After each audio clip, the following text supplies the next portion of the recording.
Yes, guys, welcome back to Subtle. I'm Harry, and today I'm joined by Joe Fournier. Joe, how you doing? I'm good, buddy. Thank you. Very good. Joe, I really appreciate you coming on the channel. We're not the biggest, and I know I'm sure you have probably have the biggest media platforms out there trying to reach you. So I do really appreciate you coming on. No worries, no worries. Always try and help the little guy. I really appreciate that. Thank you, Joe, as the little guy myself. So, Joe, what was your initial reaction after your fight on Saturday night?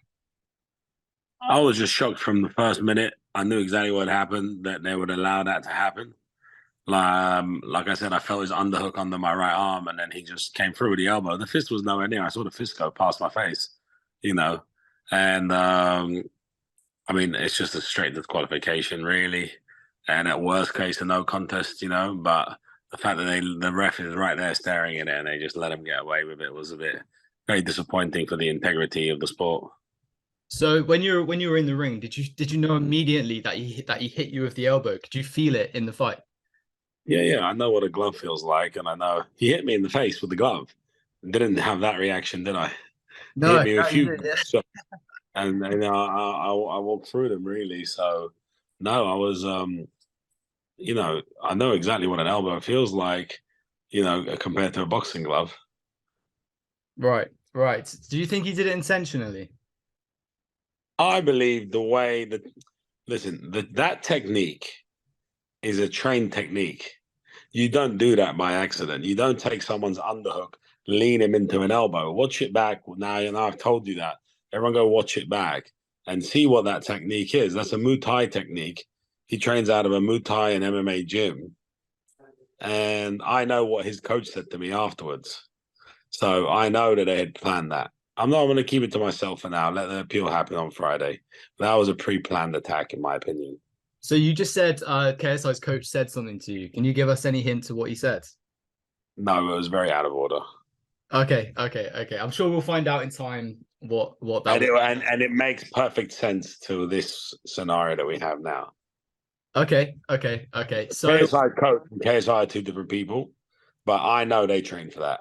You can just watch it back now. Watch an underhook. An underhook is when someone puts their arm under your armpit to lift you up, right? So it's an MMA technique. It's called underhooks or overhooks. You either go over the shoulder and underneath the armpit or under the armpit, uh, you know. And he grabbed me with his left arm under the armpit and lent me into the elbow. okay, It's a trained MMA technique. Nothing you do in boxing. How many boxing fights do you think you've watched in your life? me. Yeah, I've, wa- I've approximately. wa- I've watched quite a few. I've been a fan for about 3 years. So I like the how process. many how many fights do you watch a year? 10, 20? Yeah, probably about 10 to be honest. All right, so you watch 30 boxing fights in your life. Yeah. You watch 10 on the night of this fight, so you've probably watched more than 10. Oh yeah, But no, anyway, I meant 10 like probably like individual shows. Honestly, I don't know how so many individual fights. yeah, so and of all the war fights you had, you ever seen anyone get hit with an elbow like that? Not like that. I've seen it accidentally when it kind of comes in the clinch and it can easily land, but not quite like that. No, exactly. So there's a reason why I've never seen it because it doesn't happen by accident. All right. Okay. Okay. Okay. So KSI has went on the MMA Hour podcast. I don't know if you saw, but he said that he would be okay if the fight was overturned and made a no contest. Would you be okay with that, or are you really looking for the disqualification? I want justice. For me, he did it on purpose and he ended the bout. And what I don't like is that he's saying like I would have won anyway. But like there's a million fights where someone starts slowly and gets back in the fight. Yeah. Did he win the first round? Yes.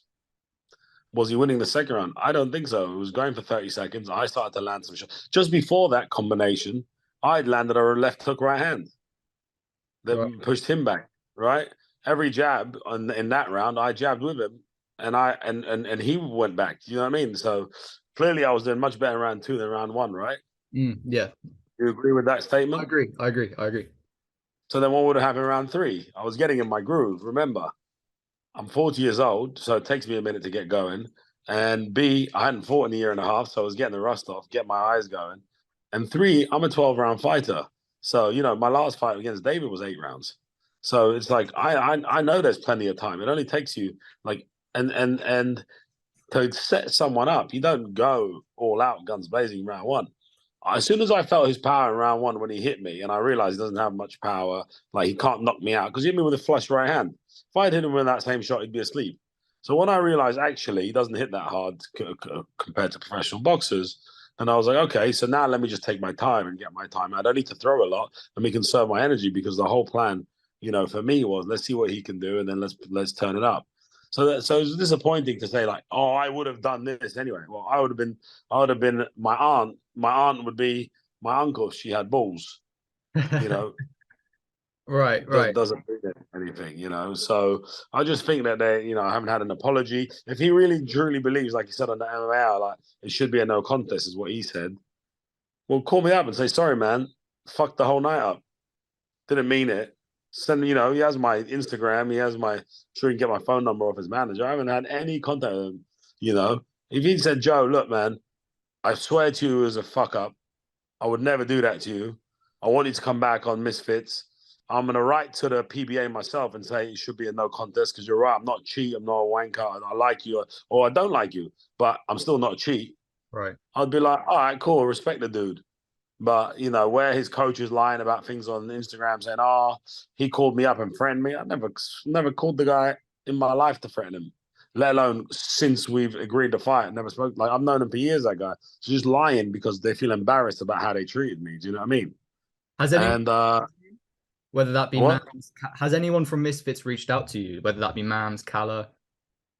MAAMS called me the next day. Calais has not called me. MAAMS called me the next day and was a gentleman and just said, look, I can promise you it's not intentional. I said, look, I see it another way. He goes, at the end of the day, you're well within your right to do whatever you want to do. The PBA is there as a commission. So if you want to appeal, it's up to you. He goes, I can't stop you doing that. We'd love to have you back on.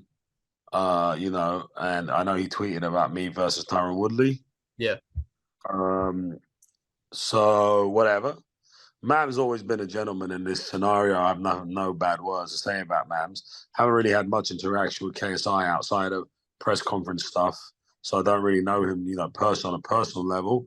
But if it was me on a personal level, I would have reached out to him and I said, listen, I know you may think it was, maybe he might say, look, I know you may think it was intentional. I'm not that good to even do that in that speed intentionally.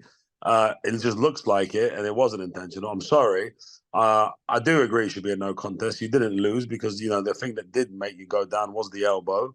So I'm also going to write. I know you're appealing. I'll write to them and say I'm happy for it to be a no contest because I do believe I hit you with the elbow. Like he kind of said that on the TV, but he could have, said it to the PBA too. Yeah. That would have definitely softened the blow a bit, right? And then we look who we fight next. But the fact that they celebrated and they did all that stuff, it's like you celebrating cheating. Yeah. Has this and Sauerland, I've never had any interaction with outside of being at the fights, so I didn't expect him to call me up and talk to me. So like I said, I got no problem with anyone as it stands. Let's see what happens Friday when the PBA give their outcome, and then I'll make my decisions from there. Okay, so MAAMS has kind of requested that you fight Tyron Woodley next. Has this whole experience put you off fighting on Misfits, or would you carry on in Misfits and have that Tyron Woodley fight? I'd only be put off Misfits is if they PBA were to rule that it was a knockout, because it's so black and white that it isn't a knockout. And I think the whole world has seen that now. It's not just me.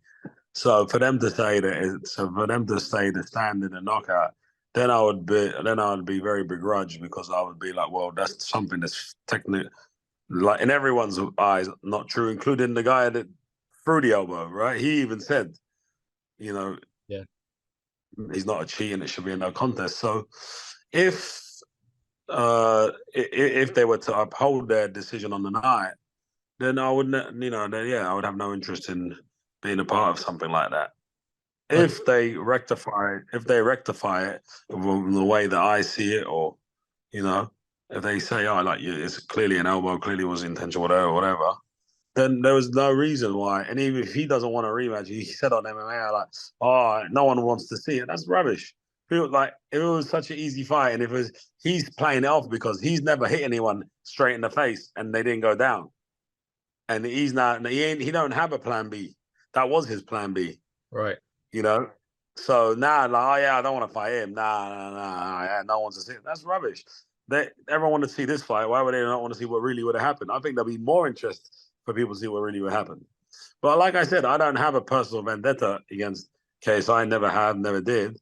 I'd take the rematch absolutely 100%. And if they didn't want the rematch, then and they gave me a good offer to fight someone else, and why not? Okay. Well, I would fight Tyron Woodley, I'd fight Tommy Fury, I'd fight Jake Paul, I'd fight Logan Paul. You know, I'd only take a headline fight, but Yeah. you know, because I'm a headline fighter. But You yeah, wouldn't take the Anthony Taylor fight after his performance against Salt Pappy? no, No? no, no. I don't have a problem with Anthony Taylor at all. You know, he didn't do me anything wrong, you know, or anything like that. But it's just not a fight that I would have any care to even be a part of, to be honest. Not in a disrespect way to Anthony Taylor. Just I'm a busy man. I got shit to do. If it's not a major like sell out an arena fight against a superstar, then if he gets to that one day, then maybe. But I don't think he's a headliner, sell out an arena guy just yet. Okay. Especially not in, you know. So how do you No think disrespect to Anthony Taylor at all, because he's quite funny in his own way, and I think he has a good heart. He means well. He's not trying to hurt. He's not a malicious character, so I'm not trying to cuss him. So please make sure that that's not positioned in any way to hurt him. I think he's doing his thing. He's making money. He's hustling. He's building his brand and his character, and I respect that. So I respect the guy. I just wouldn't care to fight him. No, fair enough. I mean, he made that press conference very entertaining. Like I was sat in like the second row. I was like when he came out in his 007 uniform with the music. That was hilarious. What did you think of that whole press conference and the way Misfits build up to their fight night? Do you think it's cool? Uh, I ain't gonna hate because I'm not a hater, but it definitely wouldn't be something like if I had to do that again, I would just come at the very, very end when I had to talk. I didn't Okay. really enjoy too much sitting there and hearing all the trash talking. It was a bit kind of not my not my taste, should I say? Right. But listen, I was probably 20 years older than everyone else there. That's interesting you say that actually, because I thought I was quite surprised actually how good you were of that back and forth, like that Twitter space you did. You were on Ridgeway's Yeah, Twitter. I don't mind the Twitter space. I didn't mind the one-on-one stuff with KSI. Um, but just the fish being thrown around and water buckets and street fights and that random guy. I'll bet you who the fuck are you? Like people talking to me like, come on, man. You can't talk to me like that. You know my level. You can't. And I'm not gonna go down to their level and start being a little ratchet, little ghetto kid. You know what I mean? Yeah. So for me, it's kind of like you want me to come to a press conference, you want me to hype it up, and I think everyone will know that no one's done a better job hyping up a fight against KSI, than me. But it was a bit mad to be there. I'm like, I didn't even know I don't know who any of these people are. Right. So also for me, it's like I don't know the beefs or who's upset with who or who's happy with who or so I was a bit just like bewildered. I was a bit quiet, like what the fuck's going on here? Yeah, I can imagine if you don't understand like the scene and the previous Misfits events, it could be a bit like confusing to see everything go. Yeah, like I knew who Salt Pappy was because I watched his last fight in January. I knew Anthony Taylor was because he was fighting Salt Pappy, and I saw like the prelims for that Right. stuff. But I never actually met any of them in real life. But Anthony was like, "Yeah, I offered to fight you." I was like, "Never, don't even know you are.